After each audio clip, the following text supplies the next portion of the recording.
Hey everyone, Square Peg, Square Hole coming to you live today from Macalester College. So this is the first liberal arts college on my Minnesota to, I'm not going to tell you where, tour. You'll have to just keep watching to know for sure.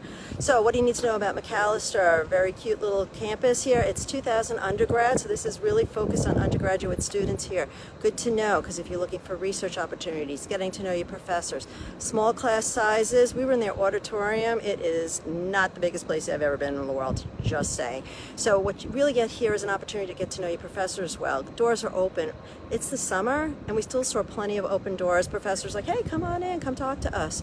If you want to get involved with research, your professors, when you build those one-on-one relationships, really easy. And there's also plenty of research if you are not getting if you want to do something a little different than what your professors are offering. They have a whole program for doing that. You could even go over to University of Minnesota, Twin Cities. They save some spaces for the kids here. How nice is that? So it's not a consortium as you might expect to see with some of the other liberal arts colleges. If you want to talk about the Five Sisters, right, up in Massachusetts, if you look at Bryn Mawr, Swarthmore, Haverford, so it's a little bit of a different kind of feel in terms of consortium, but you get that opportunity to work with other kids in other schools, which is really, really nice. This place is all about global citizenship. About 10 to 15% of their students are international. One of our tour guides was from Vietnam. So I think it's really important that you have that opportunity to mix and mingle with a lot of different people here. This is a really liberal, really academic focused campus. I've had a kid that applied here. He was going to protest and see he was in a stroller. You'll be happy here, and if you weren't, you will still be happy here, because it's really for those students who want to learn, who want to be interdisciplinary. They use the term multidimensional in terms of what they're studying. Lots of double majors here, right? So it's that opportunity to do different things. I asked because they were talking a lot about their art program, and they have 12 musical ensembles. Well, there is an art credit that you have to take, but you can do it in a lot of different ways, from actually taking an art class, doing performing arts. You can even do creative writing. So I think the opportunity is huge. When we walked into their library, because you know I love my libraries, that's where we found their makerspace. I saw everything from Legos and crayons to high-tech technology there. So it's a great place if you're trying to build out and learn new things and really develop for your capstone, because every senior here does a capstone. One major, two majors, one capstone, two capstones, right? So again, opportunity to dive really deep into a specific subject area that's important to you. All right, so what do you need to know? It is right between Minneapolis and St. Paul, so a couple miles from each one. Super easy to get to both, so if you're looking for internships or other opportunities or things that are fun to do, that's where you're going to find it. Things that they are really known for here, things like geography, economics, math, statistics, comp sci, international studies. They do study away instead of study abroad, as they like to say, because study away means you could also do domestic, right?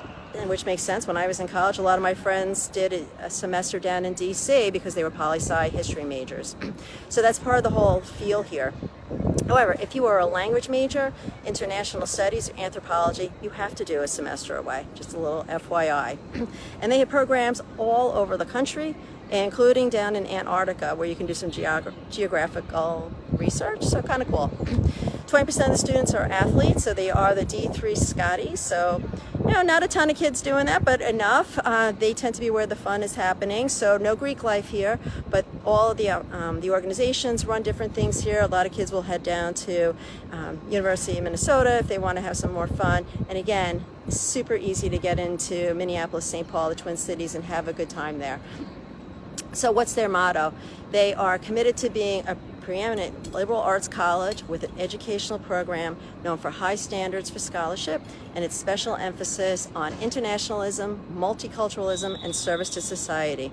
Right. So that fits me. I don't know if that fits you, but I think that's a really cool space. A lot of times they'll tell you that the students here, what you'll find them doing over the summer is nonprofit work. So if that's what you want, this is great.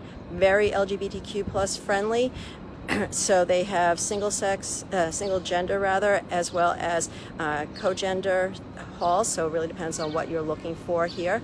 A lot of the people who are famous that come from here tend to be more on the performance art, visual arts side, right? So Cass Gilbert, who's an architect, Joey Wanaka, who's a rock drummer, right? But lots and lots of people going on to do cool things. Random, interesting facts. Anybody can get free bagpipe lessons here. It is a Scottish-based school, just saying.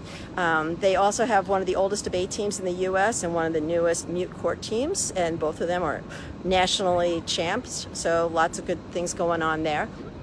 So who's this the right place for? Well, it's really anybody who liberal, environmentally focused, diverse, looking for that international flavor. You come here, you're going to get all of that. All right, keep an eye out and see where I am next.